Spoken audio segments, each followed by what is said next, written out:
अनहद चक्र भी कहते हैं, और लोग कहते हैं कि यहाँ पर जो स्पंदन होता है ऊर्जा का वो अनहद है, माने एक ही सुनाई देता है। लेकिन ये चक्र जो है ये हमारे शरीर में जो स्टर्नम हड्डी है इसके नीचे में है, और ये साक्षात जगदम्बा का चक्र है जहां मां स्वरूप आप है। इस स्टर्नम की हड्डी में डॉक्टर लोग जानते हैं कि एंटीबॉडीज बनती हैं 12 साल की उम्र तक, जो कि बाद में सारे शरीर में फैल जाती हैं, और जो कोई बीमारी आपके ऊपर आती है या कोई तकलीफ होती है तो ये एंटीबॉडी उससे लड़ती है। ये वास्तव में सहजों के हिसाब से गण है जो कि मां सारे शरीर में फैला देती है। पर जब भी कभी मनुष्य को भय लगता है या उसको कोई मानसिक तकलीफ हो जाती है या कोई मानसिक पीड़ा हो जाती है, तब ये चक्र जो है ये उसका संदेशा स्टर्नम को दे देता है, और यहाँ स्टर्नम हिलने लग जाता है, और उससे ही सारा संदेश इन एंटीबॉडीज को चला जाता है और वो सुसज्ज हो जाते हैं।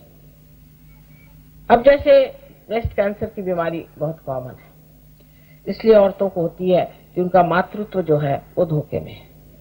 एक आदमी है वो बीवी की परवाह नहीं करता और इधर उधर आवारा टाइप का है, इधर उधर घूमता है, दूसरी औरतों के पीछे लगा हुआ है। ऐसी औरतों को एक तरह से अपने मातृत्व पे ये लगता है कि मैं माँ हो गई हूँ और मेरे मातृत्व की इन्होंने इज्जत नहीं की, तो उसका जब मातृत्व हिलता है तो उसे ब्रेस्ट कैंसर हो सकता है। अमेरिका में ये बीमारी बहुत ज्यादा है, हालांकि वो लोग कहते हैं कि हम तो स्वतंत्र है, चाहे जिस आदमी के साथ रहे, जिस औरत के साथ रहे, लेकिन इस तरह की चीज बड़ी दुखदायी होती है, बहुत दुख देती है, और वो दुख जो है कैंसर के रूप में प्रकटित होती है। इसके अलावा भी बहुत सी बीमारियां इस चक्र के खराब होने से होती है, पर विशेष करके इससे उससे होती है कि जिससे हमारे अंदर एक तरह से मानसिक भय आ जाता है, किसी भी चीज से हम भयभीत हो जाते हैं। जो हो सकता है कि किसी के माँ बाप बड़े जबरदस्त हो, या किसी का बचपन बहुत खराब बीत जाए, या किसी तरह से उसे परेशानी में रहना पड़े, या कोई भी उस पर आघात आ जाए, एकदम वो स्कूल में खराब हो जाए उसकी हालत, या उसके इम्तिहान में वो फेल हो जाए, कोई ना कोई ऐसा आघात उस पर आने से ही ये चक्र पकड़ जाता है। और मानसिक स्थिति को ठीक करने के लिए ये चक्र जो है इसको ठीक करना पड़ता है कि जानना चाहिए कि आपकी माँ जगदम्बा है, वो इतनी शक्तिशाली नहीं है, आपको क्या हो सकता, लेकिन ये कहने से नहीं होगा जब तक कुंडलिनी जगदम्बा वहां नहीं जाती है और जब तक उसको प्लावित नहीं करती है, मनुष्य ठीक नहीं होता। आजकल तो बहुत से बच्चे और बहुत से लोग ऐसे हैं जो डिप्रेशन में चले जाते हैं। ये डिप्रेशन इसी चक्र के पकड़ से आता है। इसको ठीक करना भी बहुत आसान है, सरल है, सहज है, सिर्फ ये कि कुंडलिनी का जागरण होना चाहिए। उसके बाद का जो चक्र है विशुद्धि का चक्र है, ये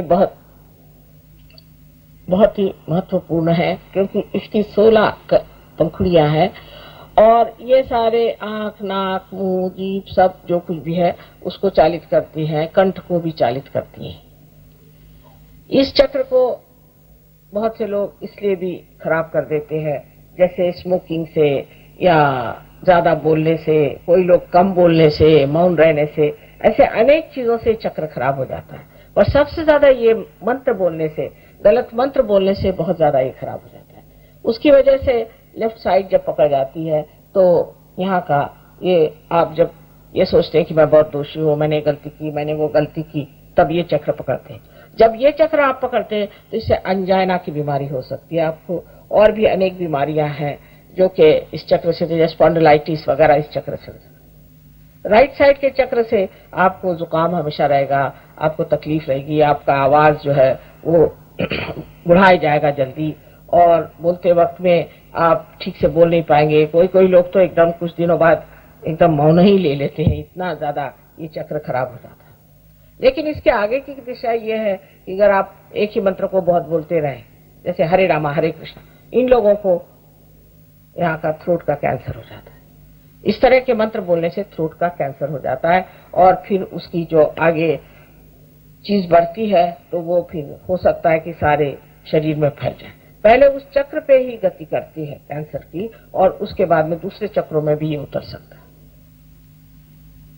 अब ये विशुद्धि चक्र जो है ये वैसे तो बहुत जरूरी है, क्योंकि इसी से हमारे हाथों का संबंध है, और इन्हीं हाथों में आप इसका एहसास करते हैं कि हमारे चारों तरफ परम चैतन्य फैला हुआ, इसका आप एहसास कर सकते हैं, इसको जान सकते हैं। लेकिन जब ये विशुद्धि चक्र आपका खराब होता है तो हालांकि आप कहते हैं माँ हमको तो बड़ा अच्छा लगा, हम बहुत रिलैक्स्ड हो गए, आराम मिला, ये हाथ में नहीं महसूस होता।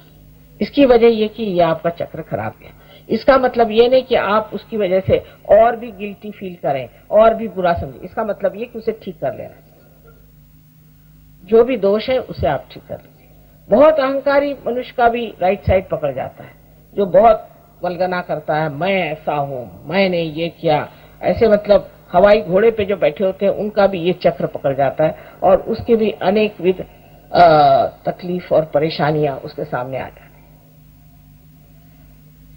इस चक्र के बाद आज्ञा चक्र है, ये भी बड़ा महत्वपूर्ण है, और खासकर दिल्ली वालों के लिए, क्योंकि यहाँ लोग सोचते बहुत है, सोचते ही रहते, पता नहीं क्या सोचते, पागल जैसे सोचते रहते हैं। अब उस सोचने से ये चक्र बहुत चलने लग जाता है।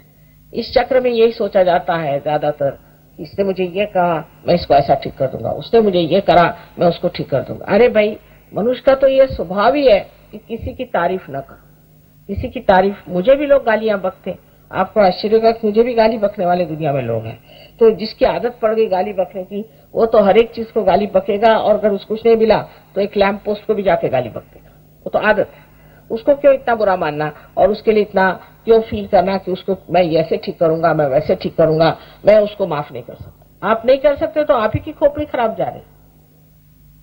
तो ये जो चक्र है ये बहुत महत्वपूर्ण है, क्योंकि जब ये जागृत हो जाता है तो हमारे अंदर बसा हुआ ईगो और सुपर ईगो, इस तरह की जो दो चीजें हैं, माने मन और अहंकार, ये दोनों ही चीजें अंदर से एकदम खिंच आती, जिससे कि आपके कर्म जिसे कहते हैं, आपके कुसंस्कार सब खिंच आने से, और ये ब्रह्मरंध्र जो है खुल जाता है।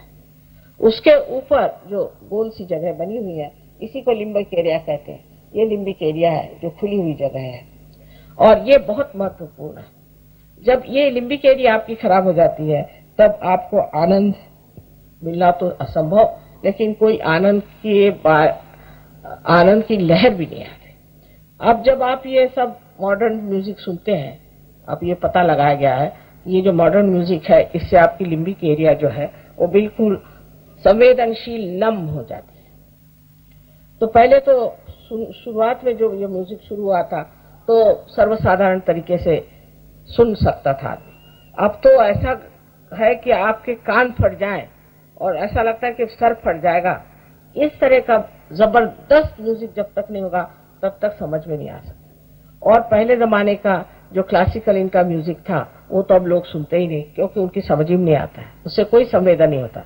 और अपना जो क्लासिकल म्यूजिक है जो कि बहुत ही संवेदनशील है, उसके लिए तो संवेदना ही नहीं रही तो उनको क्या समझ में आए। फिर इसके बाद में आप ड्रग्स लें, शराब लें, या कोई इस तरह की नशीली चीजें लें। ड्रग्स से तो ये जो चीज है एकदम ही नम हो जाती है, उसमें कोई भी चीज महसूस ही नहीं हो सकती। तो धीरे धीरे ऐसे लोग, ड्रग वालों को तो चाहिए कि उनके ऊपर चिल्लाएं, और एक तरह का पागलपन आ जाता है। अब आप लोग अंग्रेजों को बहुत ऊंचे आदमी समझते हैं, लेकिन हमारा तो अनुभव और ही है कि जैसे कैम्ब्रिज के पढ़े हुए बड़े भारी कोई साहब है और ड्रग वग लेकर के तैयार बिल्कुल हमारे लिए। तो उनसे पूछा, भाई आपका क्या नाम? आपने पूछा मेरा क्या नाम? हाँ मैंने पूछा आपका क्या नाम? आपने क्या पूछा कि मेरा क्या नाम है? मैंने कहा जी जनाब आपका नाम क्या है? अच्छा तो मेरा नाम क्या है? अब सोच रहे हैं, उनको अपना नाम भी याद नहीं। मैंने कहा माफ करिए, फिर से कैम्ब्रिज में चले गए। पर उसके बाद जागृति के आने के बाद सारा उनका जो एजुकेशन है वापस आ जाता है और वो आदमी बढ़िया हो जाता है। ये ड्रग लेने से मनुष्य कितना महामूर्ख हो जाता है, ये अगर देखना आपको हो तो आप कभी इंग्लैंड आइए तो मैं आपको दिखाऊं, और यहाँ ही 2-4 लाख कर दिखाने से लोगों को पता हो जाएगा कि मनुष्य कितना महामूर्ख हो जाता है। फिर आपके बच्चे जो ये लेते हैं उनकी मृत्यु भी बड़ी जल्दी हो जाती है। जैसे कोकेन लेने से मनुष्य आधी जिंदगी जीता है और आधी जिंदगी तड़पता है, और उसके बाद वो खत्म ही हो जाता है। इसलिए ड्रग बुरी चीज है। लेकिन ड्रग को तो इतना बुरा कहते हैं पर शराब को नहीं कहते, क्योंकि इतने सालों से वहाँ शराब चल पड़ी है। हर गांव में जाइए तो जो पब होएगा, सबसे बढ़िया जो घर होगा पब होएगा, और उसमें किसी राजा का या रानी का नाम होगा। अपने यहाँ कोई राजा रानी का नाम रखे तो लोग उस पर डेफेमेशन केस कर दे। पर इस तरह की वहां पे चीज चल पड़ी थी, उसकी वजह से शराब और ड्रग्स से इन देशों का सर्वनाश हुआ जा रहा। और फिर अपनी स्वतंत्रता में इन्होंने कोई भी बंधन न रखने से इनका ऐसा ही सर्वनाश हो जा रहा है।